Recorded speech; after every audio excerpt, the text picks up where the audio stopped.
Good afternoon. I'm not sure you need this thing. Okay. I'm going to be speaking on the Houston City Guide, which was a local guide that was produced by the Texas Federal Writers Project. In the 1930s, it was actually published in 1940. Okay, and I know before I start, you're going to think, City Guide, who cares? It's a travel guide. It's not that big a deal. We've got Google now, right?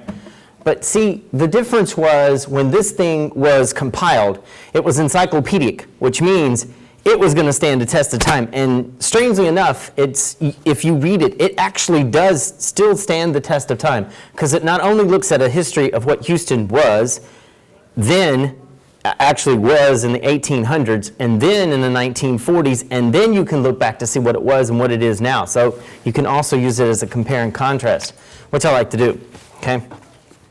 But to do that, I got to give you a background. Today, tomorrow. That works. Okay. All right. The New Deal. Obviously, everyone knows about the New Deal. A series of programs that spanned the 1930s. Essentially, its job, as my view as a historian, was to help to alleviate the effects of the Depression, not to get us out. Unfortunately, a war did, but it did its job. It set the background. It set up the base, as it were, for what modern society is now. Okay, and obviously Roosevelt went from Dr. New Deal to Dr. Win the War, but that's a whole nother story, and that's not where I'm here. Okay, so that's the background. All right, the next one. All right, the WPA. Is it not coming up? Okay. No, but my little thingy. All right, it's next. Okay, the WPA.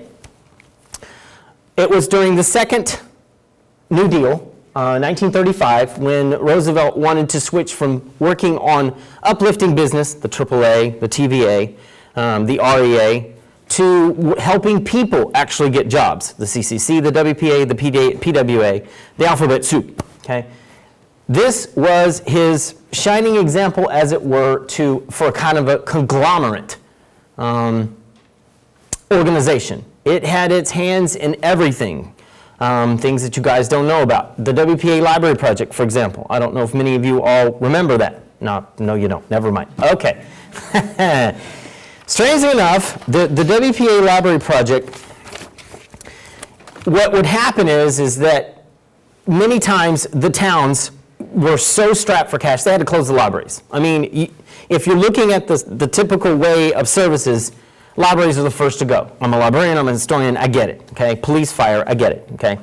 Well, many people in the rural sections did not have a way to have an access for books.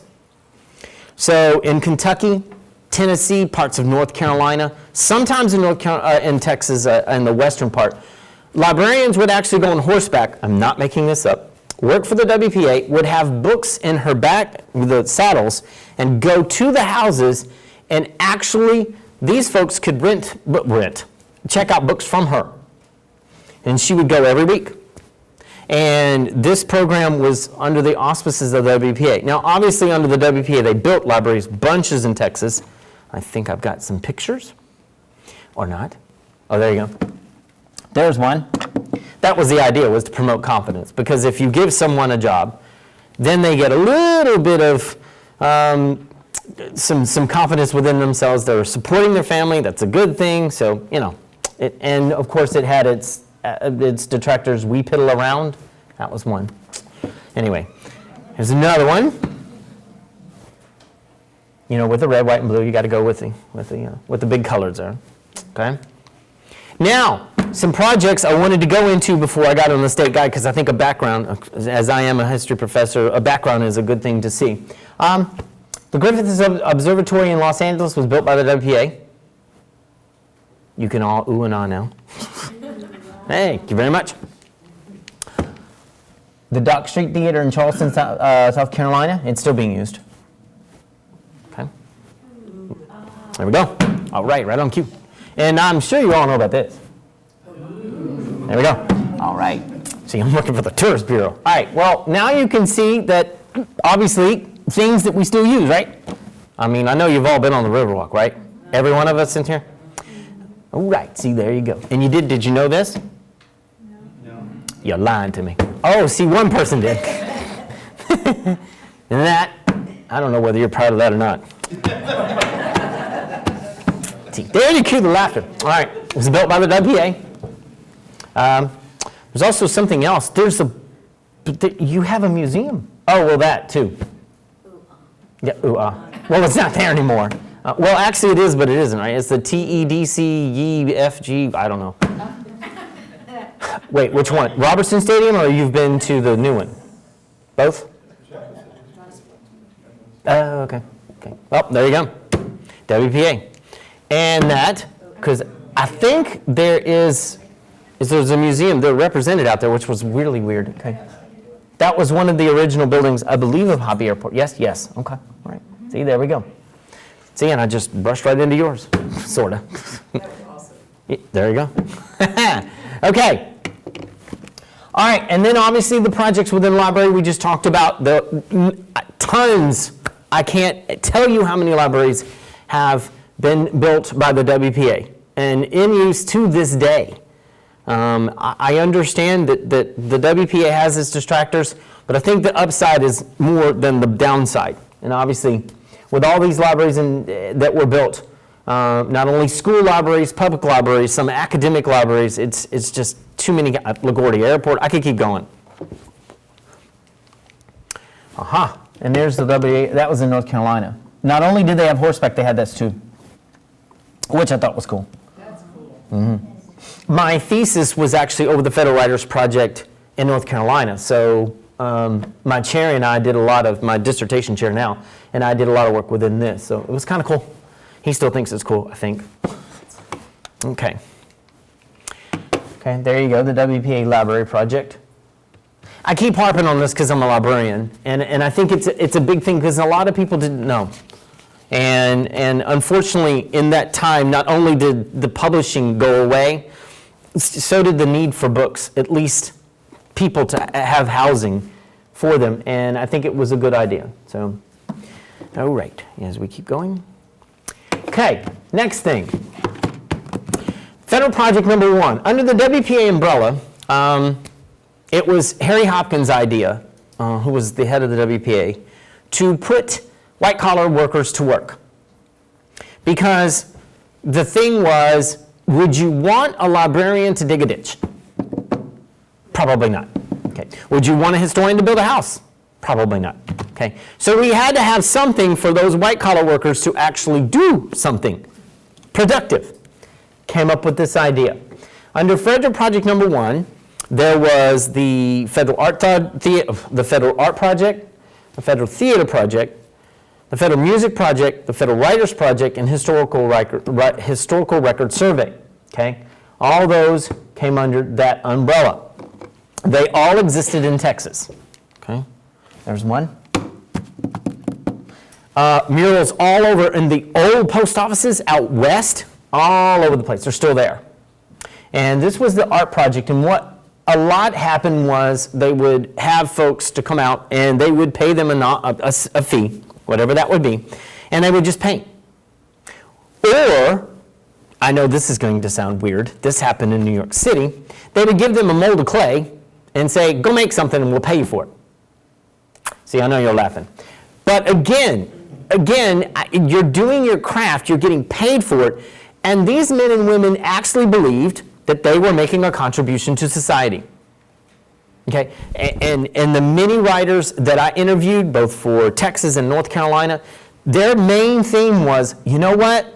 This may have been a relief project, but we were actually doing something for society. We actually felt like we were participating. And when I went to the, 1994, for the center of the book, my chair and I went to a conference. And it was a celebration for all of these programs because when this was going around, they were in their late 70s, early 80s, and we didn't know how much longer we were going to have them. And the most emotional program, the people that participate were the CCC. I've never seen grown men cry like that because they had seen people they hadn't seen in years. And to me, it just felt like, you know what? I looked at my chair looked at me, and I said, you know, I think we're making a difference somewhere. I don't know what, but I think we are. And that just kind of proved that we were. So that's why I got involved. And that's why I'm here today, just to tell you a little bit about what was going on. And this is the next one, music project.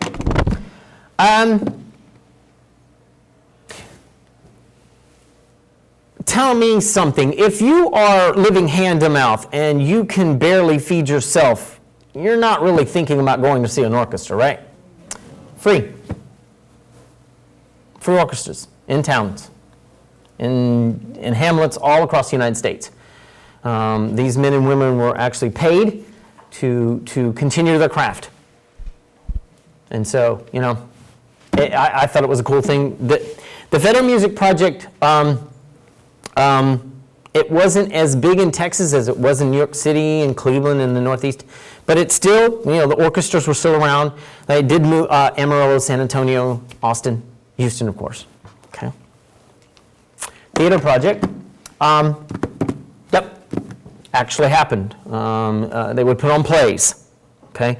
If you want to know about the Federal Theater Project, there's a movie called The Cradle Will Rock. It actually deals with the Federal Theater Project. I'm sorry. It mentions the Federal Writers Project in like 2 sentences, but I thought that was cool. I thought, hey, we got our props. So anyway, again, plays all across the United States. You know, for people, if it wasn't free, it was like nominal, not 5 cents, 10 cents. But again, if you're in the middle of woe and misery and worried about hand to mouth and eating or not eating, this was a chance to get away. This was a chance to forget about life for a while. And again, there you go. And now the Federal Writers Project. Okay, this was started in 35. It ended in 43. Its goal was to compile information for a state guide. There were no state guides. There were no travel guides. The last travel guide was called a Boddicker. And the last time it was published, it was in 1909. And it was done by a gentleman by the name of Karl Boddicker. He was a German. So when he went across the United States, he kind of had this European look down on my nose. Oh, really? That's a shanty? That was like trash. And so it didn't do anything for the normal mom and pop traveler. Now, the first question in your mind was, this is the 1930s. Who cares about travel? Well, actually, if you believe Amity Shale's book, there were obviously the upper third of people that the Depression did not affect. I'm serious, it happened. And so they actually did go into their cars and they traveled across the United States. Okay?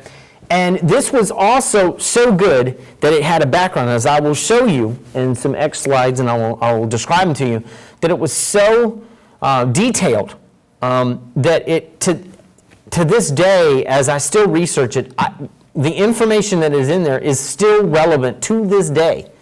And this book is over almost 80 years old, 75 years old. Okay, I'll go to the next slide. That was the American Guide Week. I would love to get a hold of this poster and put it in my room if my wife would let me. Oops, I'm being tired. I'm sorry. Anyway, yep. That was to celebrate it. We had the American Guide Week was from November 10th and the 16th in 1938. Okay, Mrs. Roosevelt was one of its biggest supporters. And when we were starting to become perilously close to war, 38, 39, we definitely knew we were going to go in 39, and 40, essentially Franklin gave her the reins of all of the WPA writer stuff. So essentially she was the ambassador. Another crazy fact you didn't know. There's one state guide, Illinois. Guess it doesn't need to be spoken about. Looks good to me. All right. 778 pages? Yes. Oh, Texas is up there too, 742. Mm-hmm. When I say encyclopedic guide, I mean they didn't play. I am serious. They did not play on these guides. My dissertation is kind of, I'm taking the communiques and I'm kind of weaving a story behind it. You had a word count. And these offices had to adhere to the word count. And not only did you have that word count, you better make sure you got it right. Because if it was not right, they turned it right back around, sent it to your office, and then and then in so many words, they kind of dressed you completely down like, oh, you know what, you're a honking idiot. What's wrong with you people? And then to top it off, this is a relief organization. These aren't professional people. Okay, these aren't writers that you would think, oh, okay, they should know. Nah. And then typewriters, of course, we all know about how good typewriters were back then. So and then you had to get this thing. They had pretty much about 6 months to get these offices ready to go in Texas, okay, to get all this ready to go and out the door. So essentially it was a startup program with very little money. And if you had a WP administrator that didn't care, oh, goodness gracious, you were stuck. We had H.B. Draw. He actually cared. So he actually worked with James Frank Davis, who was the state director. So they had a really good relationship. So money wasn't that much of an issue like it was in Massachusetts, like it definitely was in Missouri, like it was in North Carolina. It was actually easier in Texas in that, in that vein. That was a little background you may have didn't want to know, but there you go. So another one, New Jersey. Okay. California. I thought that was looking cool. Okay, we don't have to ooh and ah yet. We'll get to the ooh and ah. All right, and then Texas. All right, over 700 pages. Actually, 742 to be exact. And it took everything from the Houston City Guide, which I'm about to focus on, and it did the whole state. So you had districts all over. You had offices all over. James Frank Davis was the state director. John Olive was the assistant state director. And here's the thing I like about the Houston City Project. A woman, and I'll get to it, by the name of Ann Stimson ran it. There were a lot of women directors, a lot of women supervisors, by the way. Now you're thinking, oh, that should have happened. Well, not in the 1930s, you wouldn't have seen that. Not like that. And, okay, all right. Next page. There you go. Texas. Now you got to put something on there that we can understand, right? Okay. We wouldn't. Only the biggest thing you could find. Then we'll take a picture, honk it. Well, and if you're a Texan, if you don't know what that is, you need to move. That's what my students told me Thursday. If you don't know what that is, you need to move. And I'm thinking, okay, yeah. All right, the Houston City Project, as I'm going to go quicker. It was housed in the old M&M building, which is University of Houston downtown. Now, that's the old M&M building, okay? It ran from 35 to 40. It was run by Ann Stimson. I'm sorry. There were other district offices around and city guides. Beaumont, Dallas, Austin, San Antonio, El Paso, Fort Worth, Amarillo, okay? Corpus as well. Right? And I'm only going to talk about Houston, okay? All right. 12-hour days. A lot of times the field workers were on their own. They would compile the information and send it straight to the city offices. So they kind of were, you didn't have a time stamp, all right?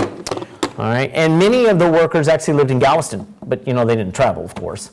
But they would just mail it in. All right. The guide, in a sense, was a GPS of the background. Seriously, a GPS. But when I say Google Earth, I mean it actually told you every story about what that plot of land was about.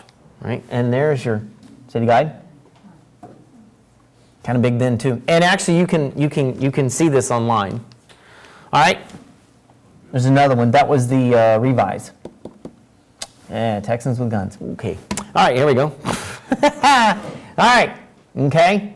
We used volunteer associates to help gather the information because we didn't have enough money to pay people to get out there. So people actually gave their time. And these volunteer associates, they felt like they were doing something for America as well. So, all right, here we go.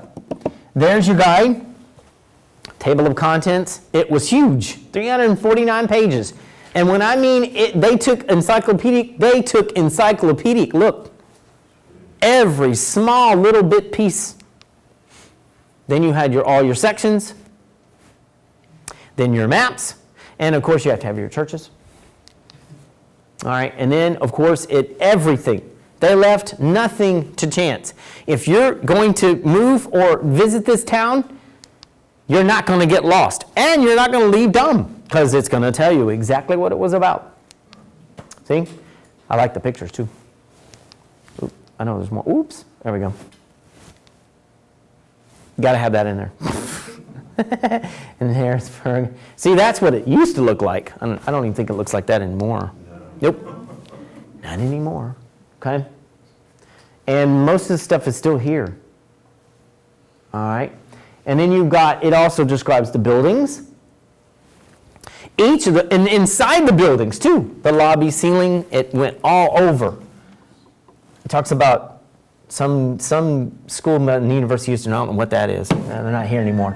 Anyway, it talks about everything. The pools, the flora and fauna, and then a chronology of all of, to anything you could think about Houston, it'll tell you. All right?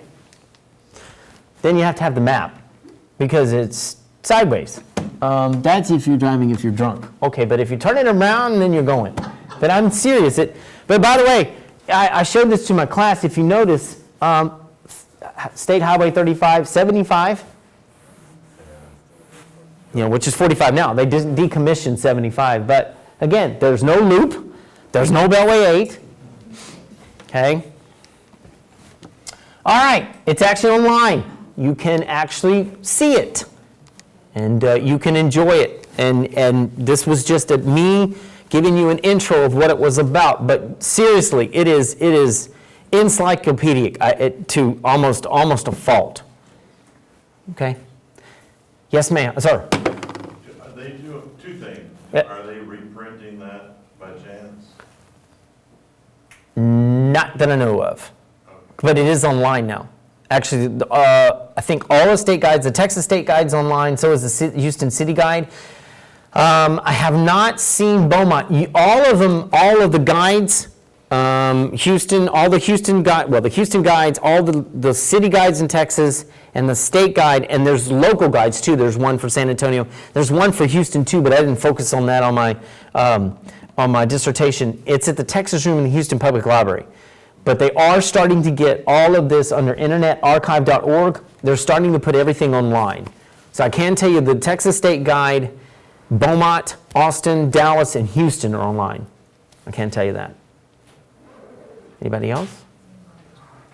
The second question. Go shoot, yeah. So they had the writers, artists, those things.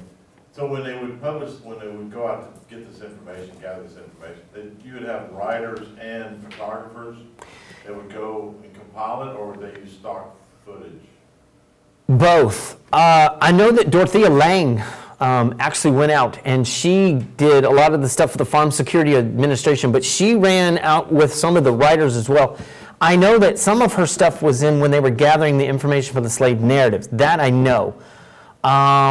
But that we kind of buttressed, because I know some people that were working on the FSA that were with me at the conference at University of Illinois, and ours kind of just intertwined and intertangled a little. So yeah, some they did. That is true. Photographers would go out there with them, and they had when they did the life stories. That's another thing which I didn't focus on, but they had a list of 20 questions, and they would go out to these rural areas, and they would ask these 20 questions, and would make them open-ended. So that way, they just let them go, and they write in shorthand. And some of these stories just would, wow. These Are Our Lives, that's one. Texas has got like 4 books I have at home, but These Are Our Lives is probably one of the top sellers. But that book just, I lost my dentures when I read that. It's really good. So I'm sorry, I didn't mean to get TMI. These Are Our Lives. Mm-hmm. Yes, ma'am. What other informational projects did the Federal Writer Projects do? I know they did some collections of mythology, like I know Zora Neale Hurston did something like that, but other than city guides and that, what other stuff did they do? Local guides. They did informational guides. Who's Who at the Zoo. That's in New York City. They did, oh wow. They did like informational guides on this is your library. That was a New York City project. They went out and compiled information for the Historical Record Survey, which they were documenting archives, people's birth records, because they didn't have that. Boy, God, there's so much. Yeah, Dr. Coretta Doggett and Zora Neale Hurston, essentially from their brainchild was the slave narratives. So that expanded out too. And what also they did, they were experimenting with recordings, and they would get in these trucks in Mississippi, and they would go out into the hinterland, and they would record some of the ex-slaves and children of slaves, as opposed to writing. So they did that as well. Oh my goodness, there were guides about automobiles, guides about bridges. I mean, whatever they could do. There was actually something on real estate that Sterling Kennedy in Florida was doing in the southern part of Florida, where they were writing up guides for real estate. So, does that answer it? Yeah, much. Yes, sir? Can these guides be printed? You said you can go to the internet and just look at it, but you can print these pages, right? I think, yes, you can. And this would be what, 350 pages? Uh-huh. For Houston and 742 for the state of Texas. Dallas is... You can sometimes find the Texas guide at used bookstores, the reprint, not the Right, original. not the original. Right, yeah, they reprinted in 69, I think that was the last one. Yeah. Where would you get that? Sometimes you can find them reprinted in used bookstores. I found one 20 years ago for $1 at that price. Yeah, they've gone through at least, I know of 5 reprintings. Texas was done in Anson Press in 1940 after the Dyes Committee, House on Un-American Committee, HUAC, I think. I got to get off. I know. Shut it down, except they didn't shut down the Writers Project, but they shut down everything else because of hints of communism, supposed. And so what happened was on the Writers Project, on the state guides that were not complete, they had to go out and find their own funding. Well, everybody was so gaga about them, they didn't have any problems having any of the guides printed. That comes, a good segue, I was gonna ask, they produced all these, and I noticed that one of them said $3. Uh-huh. Was it eventually not money-making, but it covered the cost? It did. Well, and the printers, they had to sign to the point, they had to say, all right, well, we'll cover the cost up to some part, and the government will do the other. So it's kind of a hand-in-hand deal. That's what it was with Caxton printers in Idaho. But the printers would get paid, but Yeah. all the compilations and the gathering was volunteer work? Or No, it was half and half. You had paid workers that would go out, field workers, and they were told, all right, you need to work on Section A or Section B of Houston, and then bring all this back. Those that they couldn't cover, usually about history, then they would have volunteer associates to do that, and there was a mass mailing from J. Frank Davis saying, look, we need your help. This is a government project. We can't do it alone. We need your expertise. He would send this to the Rotary Club, the Lions Club, and most of the old folks there said, all right, fine, we'll help. And they because, it was a feather in their cap too. So the people that they employed were usually locals, or? Yes, yes. In Houston they were. Now, I know in Lawrence O'Leary's district, which was Tyler, Houston, Beaumont, they had a problem with people moving around because they had these small local offices, and they had one employee they were having a problem with because he wanted to move. They didn't want him to move. They were worried about transportation because not everybody had a car. So, yeah, but for the most part, they were local. If they weren't, like in Galveston, they just mailed in their stories. Oh, thank you. All right, so Ovida was born in Killeen, Texas, little town about 60 miles north of Austin. Here is a picture of her and her older sister Juanita. Now, how many of you actually have ever met anyone named Ovida? You have, so some of you have. So her mother read the name in a romance novel and liked it. And also it rhymed with Juanita, so that was a good thing. I don't think her mother knew that Ovida is a Cherokee word which means forget. Because why would you name your child that? And I'm going to do my best to show you how Ovida was one of the most unforgettable treasures that Houston has had to date. Now, so they were born in Killeen, and Ovida was a bit of a precocious child at age 5. The Women's Christian Temperance Union came to her Sunday school class and said everyone needs to sign a pledge for temperance, and in return, they would give them a white ribbon. Well, Ovida refused to do it. And her Sunday school teacher said, Ovida, you need to do this. And Ovida was like, no, ma'am. So when Ovida went home, she was staying with her grandmother. Word in this small town had gotten back to her grandmother that Ovida refused to sign the pledge, and her grandmother beat her with a whip. And through her tears, her grandmother said, now, Ovida, why didn't you sign that? And Ovida said, well, I didn't know what the word temperance meant. And I didn't want to give my word on something that I didn't know what it meant. So her grandmother apologized. Now, while it was true 5-year-old Ovida didn't know what the word temperance meant, she told a little bit of a different version later. She said, well, yes, it was true. I didn't know what it meant at the time, but I wasn't sure it wasn't something I might not want to do later. And it turned out that this woman had an incredible amount of integrity, which she demonstrated all through her life. Now, her father, Ike Culp, was an attorney and a member of the Texas legislature. So as Ovida went home from school, she would stop by her father's law office, and by the age of 10, she had read the entire congressional record. Now, how many of y'all have ever read a page of the congressional record? And right, this gives you an idea of who this child was. They had a contest in her elementary school class, a spelling contest, and they were like, okay, whoever wins this at the end of the year is going to win this Bible. And everyone's like, just put Ovida's name in it now, we'll all go for second place. So this child had an amazing memory and was extremely bright. I'm just going to give you some highlight touches of her life, and then of course you can buy my book and read the rest. So when she was 16, her father actually pulled her out of high school and took her to Austin to go to the Texas legislature with him because he thought that that would actually be a better education for her.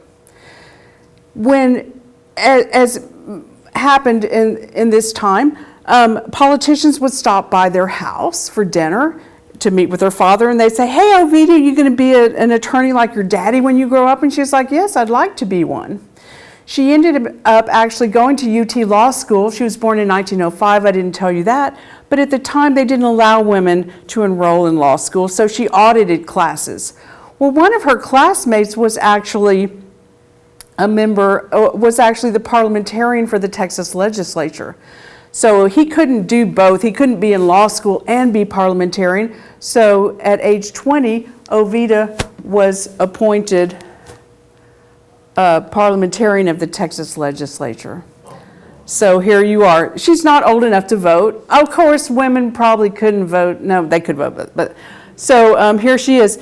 She's kind of plain dressed, and when she was getting married in a little while, I'll tell you about that story in a second. All right, so let's back up for just a moment here. I'm just telling this in a little bit of a different order. So her mother was a women's suffragist and actually campaigned for Governor Hobby. Here, this is a great picture of Governor William Pettis Hobby signing the Texas Women's Suffrage Bill. So women in Texas, you probably know, got the right to vote before we were able to vote nationally. After he was governor, and some people say he was actually one of the last honest politicians in Texas. He came back to Houston and he bought and ran the Houston Post. Good. So he was the publisher of the Post. Ovida ended up moving to Houston. She ran for city council. She was active with Minnie Fish Cunningham and some of the other suffragists who were going on to still do things in city politics. They asked her to run for city council, which she did, but she lost because her opponent said, oh, you better not vote for her. She's a parliamentarian and a Unitarian. Now, she had been a parliamentarian. That part was true. She wasn't a Unitarian. She was actually a Methodist. But then they say, well, most people probably didn't know what a Unitarian was, and they thought that was a bad thing. She ends up working at the Post, and she meets Governor Hobby. Even though he was no longer governor, his whole entire life they referred to him as governor. She even called him governor. They did get married, and her father said to Governor, you better not marry her. She's going to embarrass you. She doesn't know how to dress. But she actually had her sister take her to buy some dresses, and she learned how to dress. And years later, she made twice the New York Times 10 best dressed women in the United States. So she was a quick study. So they have 2 children, Bill Hobby Jr., who was our former lieutenant governor, that's there on the left, and then Jessica Hobby. Governor Hobby said, if I had known how popular children were, I would have had them on my platform. Now, you may notice that there's a bit of an age difference between the 2 of them. Ovida was his second wife. His first wife had died a couple years before they got married. There was about a 25-year age difference. Now, when they first got married, that's not so noticeable, but you'll see as we go on that, we all age, and of course that happened to them as well. So let's see. So they're running the Houston Post. Ovida goes to Washington, D.C. to have a meeting with the Federal Communications Commission. And there was all the rumblings of World War II were going on. This was in the late 1930s. And it looked as though the United States was going to go to war. Roosevelt, thank you, got all the history majors, like get it right, had instituted the first wartime draft. So the Army was getting 10,000 letters a day from women saying, what are you doing with our husbands? What are you doing with our sons? So this general comes to Ovida and says, look, you're a newspaper woman. Would you just draft like a template letter that we can send out to say what we're doing with these people? So she does. And he said, that's great. So then he comes back to her and he says, we want to start a women's interest bureau for the U.S. Army because, as it turns out, women were just as patriotic as the men. And they were writing letters like, hey, we want to help with the war effort. What can we do? So she agrees to move to New York, to Washington, D.C. for 6 months. They're going to pay her the grand sum of $1 a year to run the Women's Interest Bureau for the Army. So she goes. Now remember, she's got 2 small kids at home, but nevertheless, it's her duty. She goes.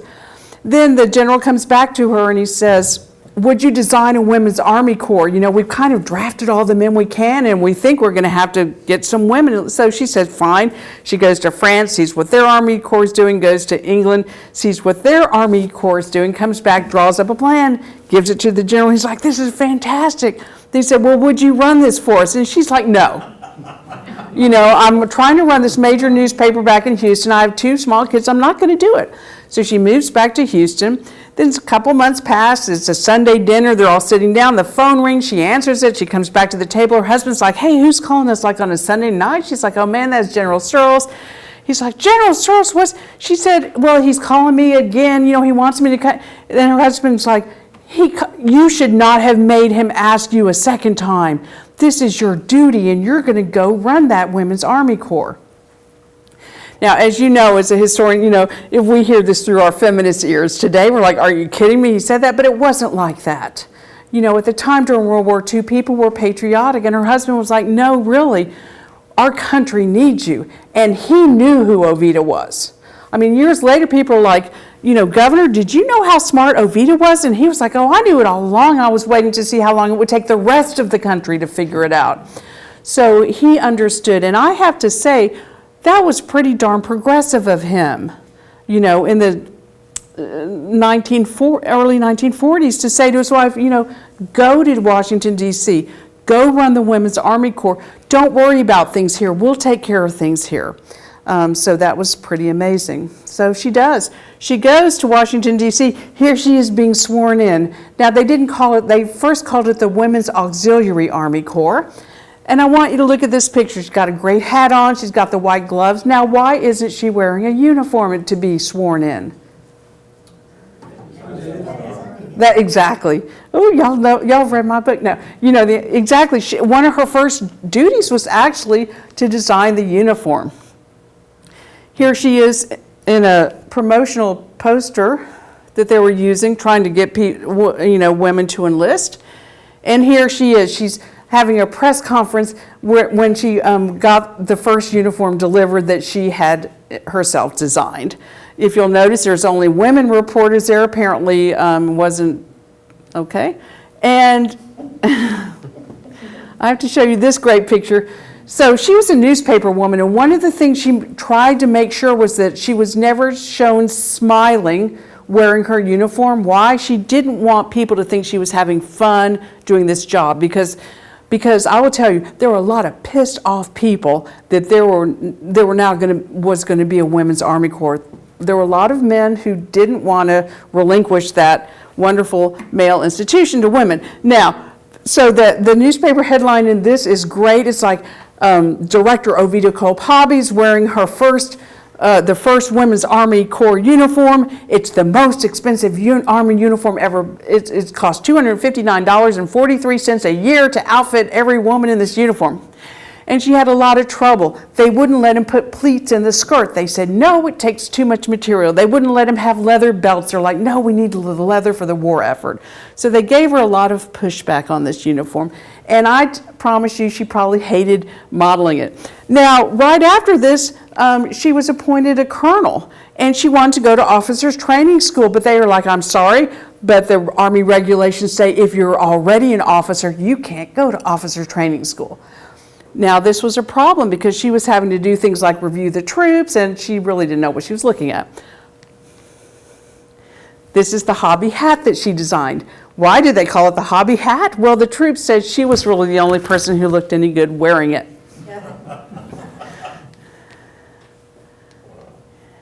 And here she is. This is the first graduating class of officers. I wish you could see this picture up close, because this whole battalion here, this whole section here that's going back 10 or 15 rows of women were actually, and this is the officers training, first officers training class, were all African American women.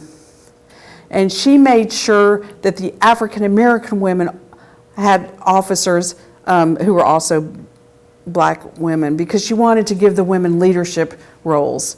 And I think that was really, I just love that about this.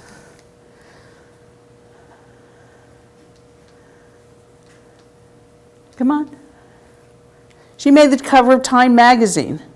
The logo for the women's, or the insignia for the Women's Army Corps is the Pallas Athene, named after the goddess Athena, goddess of wisdom, goddess of war. Pretty cool. Here she is with Eleanor Roosevelt and Mrs. Churchill there in England, reviewing the English Women Army Corps troops there. Here she is with FDR. You know, I didn't tell you, but I wrote my book for middle school kids. And one of the questions I had to, this is the dilemmas we have as historians. Do you tell the truth? Yes. Do you put in everything you know? Maybe. One of the things I struggled with was, do I put in that she smoked cigarettes? What do you think? Yes. I did. But I didn't make a big deal of it. I just put it like in one little vignette I had. I don't know. Maybe she's getting a match for his cigar. I don't know what she's doing. She gets something out of her purse there. Here she is with the governor. They're seeing Irving Berlin's deal. Now, I love this picture. Here she is. Where is she? Egypt. How many of y'all have been in the front of the Great Pyramid of Giza? Right? Good. Oh. How many of you have ever been on a camel? Right? So her first officer refused to get up on the camel. She was like, well, you can't just duck behind the pyramid and put on pants. You'll notice she's riding side saddle in a skirt on a camel. Pretty great.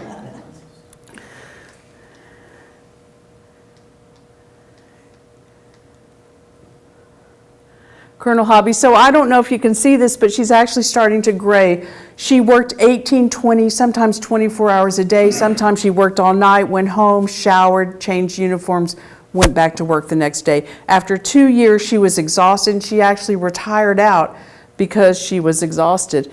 She's receiving the Distinguished Service Medal here. which you can actually see if you go to the Hobby Foundation offices. They have it there. It's on the wall. This is my bad picture of it through the frame, but there it is. This is the woman who replaced her. Now, while she was in Northern Africa, she met General Eisenhower. He loved these women soldiers. He kept saying, send me more of these women. Because when they first started the Women's Army Corps, they thought that 2 women would replace 1 male soldier.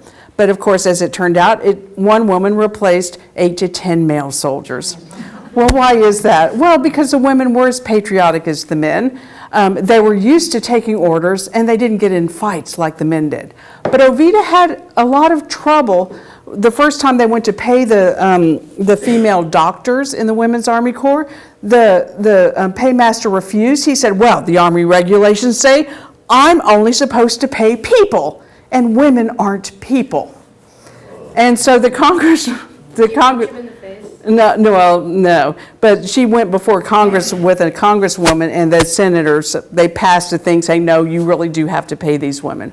When some of the female soldiers came up pregnant, well, they wanted to give them dishonorable discharges. Ovida, she was a tough lady. She was about this tall, but you didn't mess with her. She marched right back in there, and she's like, okay, if you're going to give these female soldiers who are pregnant dishonorable discharges, you also have to give the male soldiers who got them pregnant dishonorable discharges. And all of a sudden, I don't know what happened, but those women got medical discharges. I'm just saying, you know, you got to love it. But this was the kind of thing that happened with her. So there she is. You can see she's starting really to get a lot more gray. So Eisenhower was so impressed with her that when he became president, even though he was a Republican and she was a Democrat, he appointed her to his cabinet. She was the second woman in the U.S. to hold a cabinet level position. Who was the first woman? Frances Perkins. Oh, I love this audience. Yes, good. So, she started as the Federal Security Agency, and it turned into Health, Education, and Welfare, what we know today as Health and Human Services. Now look how much, here she's in her early to mid 50s, but her husband is what, he's 75, so you can really start to see this age difference. And one of the unfortunate things was a couple of years into her tenure, he started to have some big health problems. She goes to Eisenhower, she's like, Mr. President, you know, I really need to go back to Houston and take care, you know, I need to run the paper, take care, I want to be with my husband. And Ike was like, okay, Ovida, I totally understand, but listen, they were like in the middle of the Salk-Sabin polio vaccine deal. He's like, just wait until we figure out which vaccine we're going to go, let's get it approved, and boom, you know, you can go back to Houston with my blessing. She's like, fine. She agrees to that. So here she is with Jonas Salk, Eisenhower, and they're approving the polio vaccine. So she's back in her, she makes the cover of Time magazine a second time. Pretty great. I haven't made it once yet. She's already been on it twice.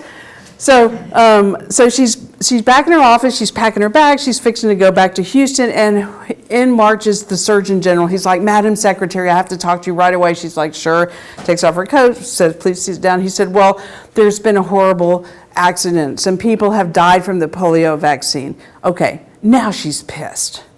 She's like, look, dude. She didn't say dude. She's like, sounds better. I know.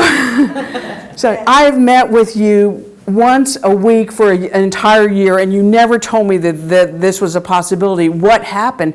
Well, it turned out that, so now this is about June, and the polio epidemic, if you know, the virus was more virulent in the summertime, so they were in a huge rush to make as much vaccine as possible. 5 different pharmaceutical companies had been commissioned to make the vaccine. One of the companies had some of the live virus slip through, and the people got the live virus, and that's what happened. So we're like, how could that happen? Of course, now we have these fail-safe measures, but remember, this was the first time that type of vaccine had ever been used. We now have quality controls. We know better don't do that. But so that was an unfortunate thing. And when I interviewed her granddaughter, I asked her what were her greatest accomplishments and what were her greatest sadnesses. And this polio epidemic was, because she felt like on her watch, people had died and additional people had been paralyzed. And to her credit, she took the fall for it. And the newspaper articles were like, as Madam Secretary puts on her lipstick, babies are dying. I mean, they were just furious with her. She went ahead and resigned because she had already tendered her resignation. And she had a motto, never complain, never explain. So she didn't explain, she took the hit. Now also the head of NIH resigned, the Surgeon General resigned, many people got toppled as a result of that. But she went back to Houston to continue running the Houston Post, take care of her family. I just put this picture in because it shows you what government was like in Washington, D.C. at the time. You know, she had to learn how to schmooze at the Washington cocktail parties with the women. She wanted to be in the seats of power talking to the men with the conversations, but then the women were jealous, thinking she was hitting up on their husbands. So she had to learn how to make the small talk. But here, Eisenhower, this is like a brain trust of advisors that he had, and there's those 40 white men and her here. But that gives you a flavor of what it was. I asked her son, I'm like, was your mother a feminist? He's like, my mother wasn't a feminist, don't put that in your book. I'm like, yes, sir. And I'm like, well, okay, but if you would say feminism is equal pay for equal work, would you consider your mother a feminist? I told you my mother, don't put, yeah, I'm like, yes, sir. So of course I put it in the epilogue. And, but he was great. He actually read my book before it went to press, and he made 2 changes and he didn't comment on that. So he's a good guy. A sweet man, as y'all know. I love this one, if I can get it going. She's saying, I think I'll like Houston if it ever gets finished. This is like Still to this day. that was like 1954-ish, something like that.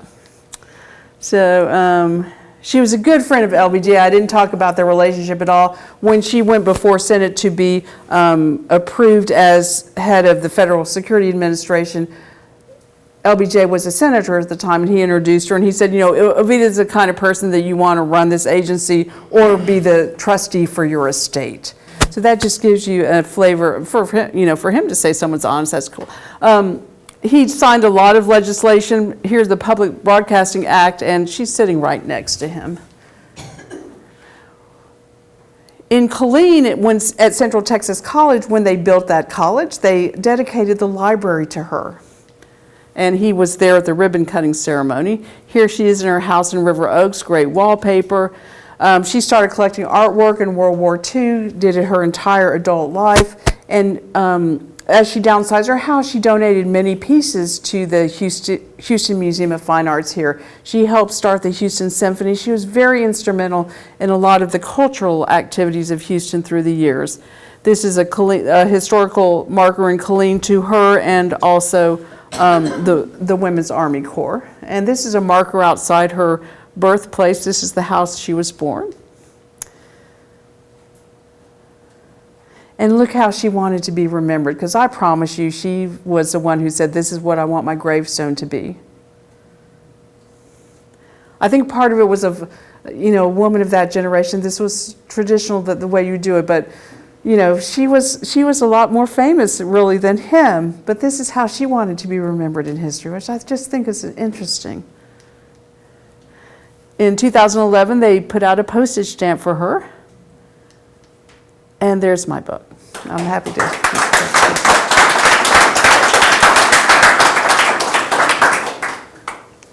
Oh, if We've you. got a few minutes for some questions. Why don't you see if you can take at least a couple of minutes worth of questions? Sure, please. Am I not correct that she was also Secretary of the Treasury or something like that? She's the only one to have her name on one of the pieces of currency? That was not her. I don't think she was Secretary of Treasury. Thank you. Yeah, great question. My memory fails. It is. That's all right.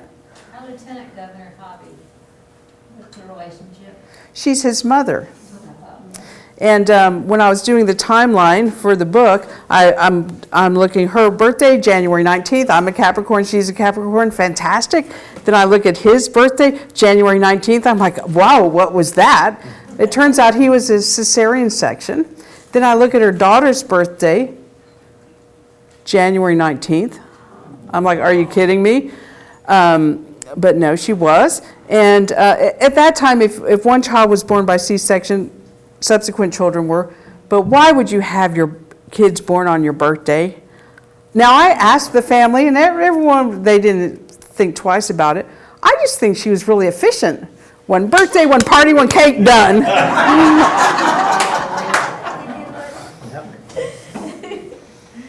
Are there other questions? You tell that story. My birthday is the day after my mom's, my brother's is 7 days later, and my dad's was in 11 days in August. All of our birthdays. One year, my mother had 4 birthday cakes, and after that, she started giving my brother and I group birthday parties because she was like, "That's it." I totally agree with that. Oh, yeah, 'Cause okay. It was terrible. It's over the top. Yes. Yeah, I understand. Well, I'll hang around for a little while longer. Thank you so much.